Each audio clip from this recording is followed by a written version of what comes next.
Joey, you're just off stage. How do you think that show went overall? Oh, it was amazing. I've never been to Dublin before. I have been, but I haven't done a show here before, and the girls were just crazy, like, you know, the support's incredible. Yeah, and you mentioned the girls. It seems like everything you do is all for the benefit of those fans who have been with you since the very start, since Overloads. They've always been there. Yeah. Well, you know, it's harder in the beginning, like, to get the money to come out, because obviously it's expensive for me to come over to Dublin and stuff, you know.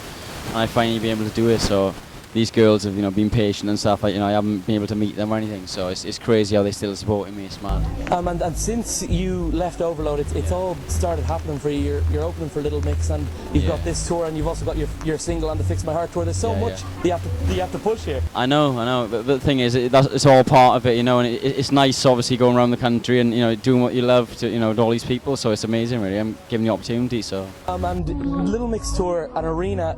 You've done a few arenas with Overload before. You would have played at Wembley and in the X Factor, of course, but this is going to be something new. Your first time playing arenas all by yourself. I know, it's pretty scary, and I'm doing all my own songs as well on the arenas, so obviously, I want people to see what I'm about and stuff, Hopefully some people are going to recognise me from, like, X Factor. It's going to, reflash their memories, and then they're like, oh yeah, this is kind of Joey, this is who he is, this is his music, so, Would you say that the X Factor was, because of course, what happened in the end when you went out, would you say that it was an overridingly positive experience? Yeah, well, obviously I tried to look for the positives and everything, obviously it wasn't nice going out on the first week or whatever, but I've taken a lot from that experience, and I can use that now to get further on myself, so. A few people who have, I've spoken to people who have won the X Factor and they've still had negative things to say about it. Do you think that it sort of breeds like a sort of a bitterness in contestants who don't do well? Yeah, well, the thing is, at the end of the day, it's a platform, and the thing is, when you enter a competition like the X Factor, you know the risks yourself, and it's whether you want to risk it or not, and it works for some people, it doesn't work for other people, but it's like everything in life, really, so. Were you disappointed with how everything with Overload ended, with it was so public and everything was sort of out in the open? Yeah, I was disappointed, but obviously emotions are running high and stuff, and until you put in that position yourself, and you have to get a train home, and you see everyone the day after, you've been kicked off. It is a hard thing to come to terms with, and obviously, some people take it. We were all immature as well, so. You seem to all be back being friends, though. I mean, always in touch. Yeah, definitely. I speak to the boys all the time. Like Ryan was here earlier on, performing. So, yeah, no, we're all friends, and as I said, we all look at it as a positive experience, really, And touring with Ryan, and with you had Adrenaline Trip as well. It seems like your relationship with the Musically has always been good, and it seems like you're musically you're all on the same page, sort of. Yeah, the thing is, you have to try things sometimes until you get the right thing, and I found the right thing, and obviously I was in other bands and stuff when I left as well.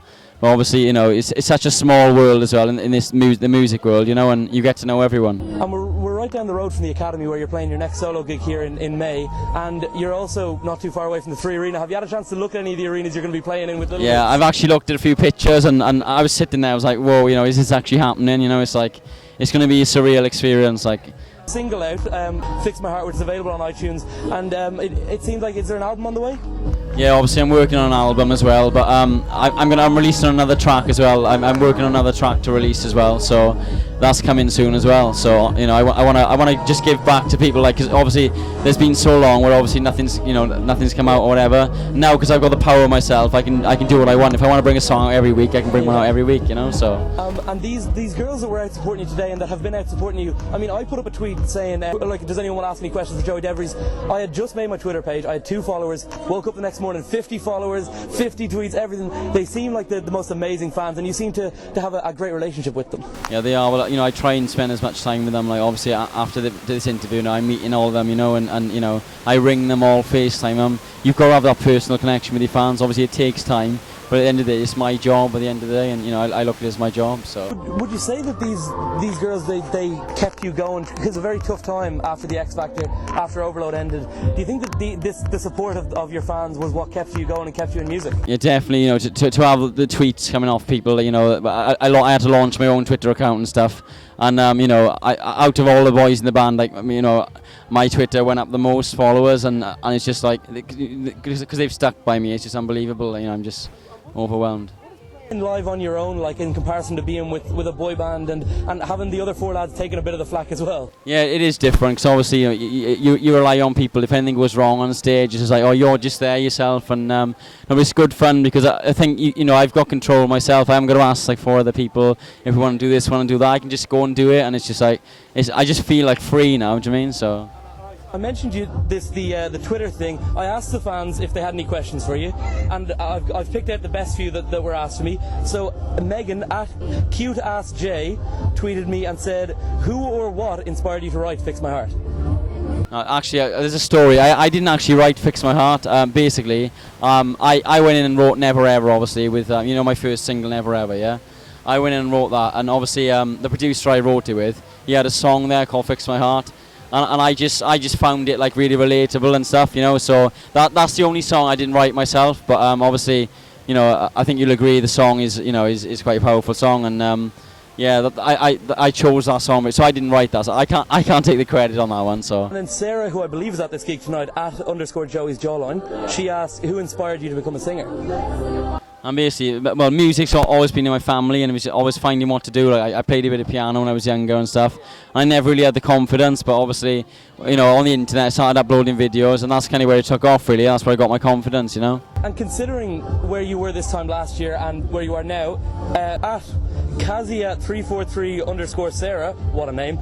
She said, "Where do you see yourself 1 year from now?" You know what, like I live each day as it comes. I literally don't know what could happen. Like I never would have said like a few weeks ago, well, even a few weeks ago, I would have been on tour with like the biggest girl one in the world. So, you know, anything can happen, you know. So. _Purpose, she has a lot of O's in that.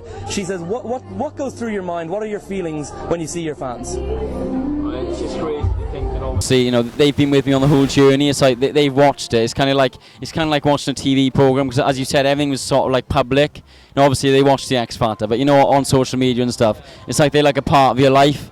And it's crazy that they know so much about me and stuff. Like some of the things I don't even know about myself, and they know.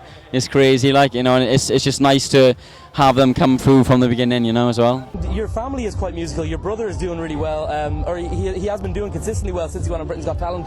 Would you ever collaborate with him on a song for possibly an album or a single or something? Maybe, who knows? You know, I just kind of kept myself to myself lately, and I don't want to. I don't want to sort of ride off anyone either. You know, I don't want to be like, oh, that's my brother. Like, you know what I mean? So. I think I've found my sort of own identity now as well, you know. So with these sort of situations, like, you know, these interviews, like, you probably wouldn't be talking to me just on the street anyway, and like unless you're sort of promoting something. But do you think that this sort of situation, do you like getting to get a message out to the fans with stuff like this? Yeah, of course I do, because you know, it's good, like, because you've collected obviously the questions from the fans and stuff, you know.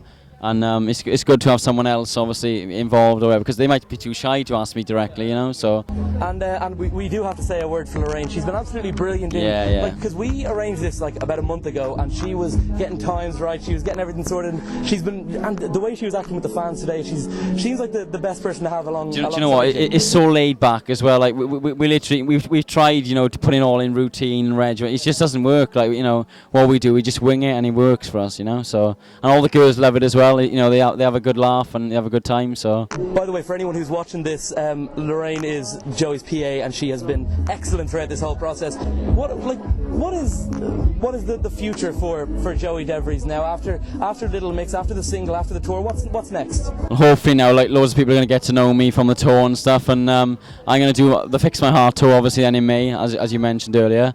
And I'm going to release an album then, and I'm going to be doing signings in like HMVs and independent record shops as well. So.